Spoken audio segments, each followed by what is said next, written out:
Friends, இப்போ உங்களை கூப்பிட்டு சூரியராணிக்கு வெல்கம் பண்றேன். இன்னைக்கு நம்மளோட டிஷ் என்னன்னு பார்த்தீங்கன்னா மட்டன் பிரியாணி. அதற்காக ஆட்டுக்கறியில் கூறுக்கறியை வாங்கி வந்துள்ளோம்.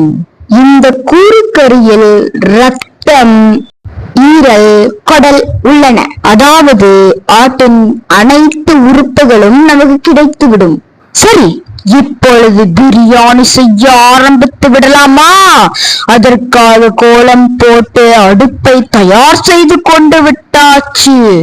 அடுத்ததாக ஆட்டுக்கறியினை தண்ணியில் சேர்த்து கழுவிக்கொள்ளலாம். 1 2 3 4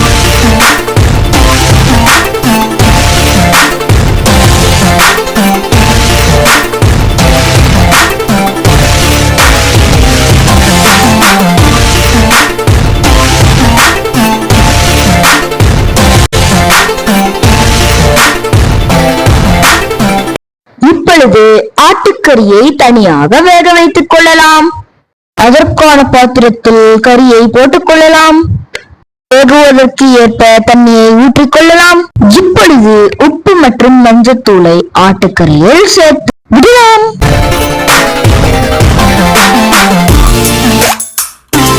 இப்பொழுது ஆட்டுக்கறியை அடுப்பின் மீது வைத்து வேக வைத்துக் கொள்ளலாம். இப்பொழுது பாஸ்மதி அரிசியை 2 அரை டம்ளருக்கு எடுத்து ஊற வைத்துக் கொள்ளலாம்.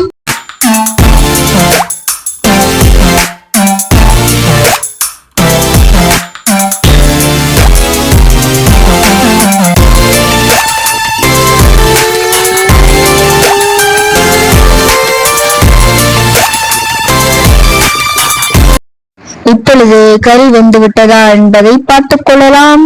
இப்பொழுது கறி நன்றாக பூ போல வெந்து விட்டது. இதை அடுப்பிலிருந்து இறக்கி வைத்துக் கொள்ளலாம்.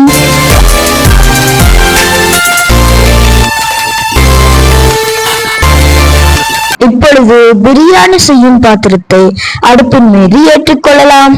இப்பொழுது பாத்திரம் காய்ந்ததும் 2 கரண்டி எண்ணெயை ஊற்றிக்கொள்ளலாம். இப்பொழுது 2 ஸ்பூன் நெய்யை ஊற்றிக்கொள்ளலாம். நெய் காய்ந்ததும் 3 ஏலக்காய்களை அதில் சேர்த்துக் கொள்ளலாம்.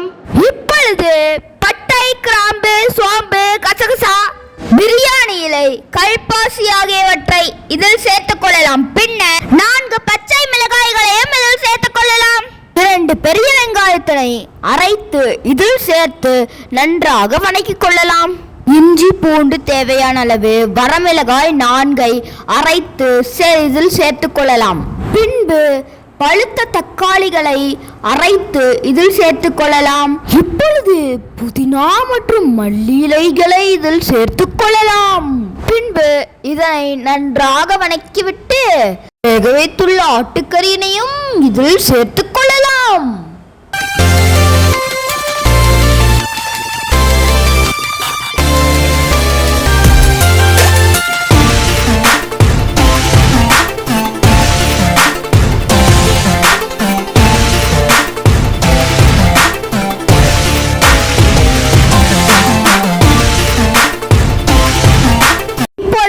பிரியாணி மசாலாவை இதில் சேர்த்துக் கொள்ளலாம்.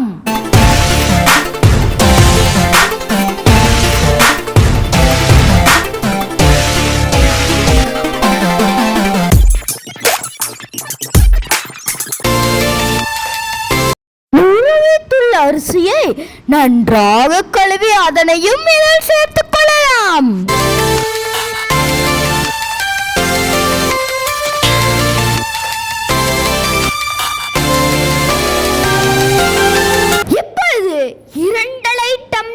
அரிசிக்கு 5 டம்ளர் தண்ணீரை ஊற்றிக்கொள்ளலாம். கறி வேக வைத்த தண்ணியும் மீதமுள்ளது, அதனையும் அளவிற்கு சேர்த்துக் கொள்ளலாம். இப்பொழுது அரிசி அளவிற்கு ஏற்ப உப்பை சேர்த்துக் கொள்ளலாம். தயிர் 1 கப்பு மற்றும் எலுமிச்சை அரை சேர்த்துக் கொள்ளலாம். மேலும் நெய் 1 ஸ்பூனை சேர்த்துவிட்டு நன்றாக கலரிக்கொள்ளலாம்.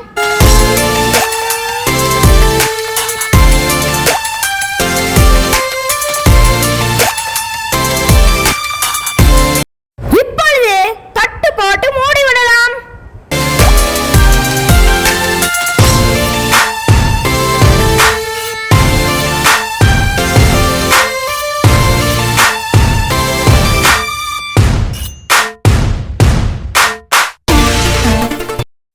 பிரியாணி 3/4 பதத்திற்கு வெந்துவிட்டது. இப்பொழுது ஓர் இலையை போட்டு அதை மூடிவிடலாம்.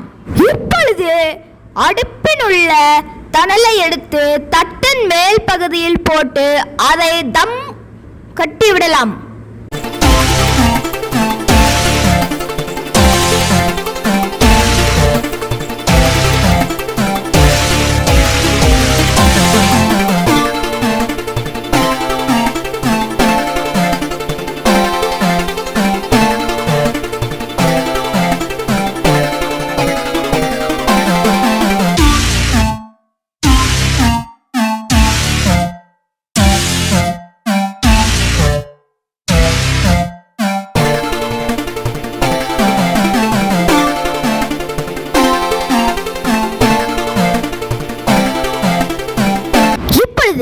தம்மினை உடைத்த பிரியாணியை எடுத்துக்கொள்ளலாம்.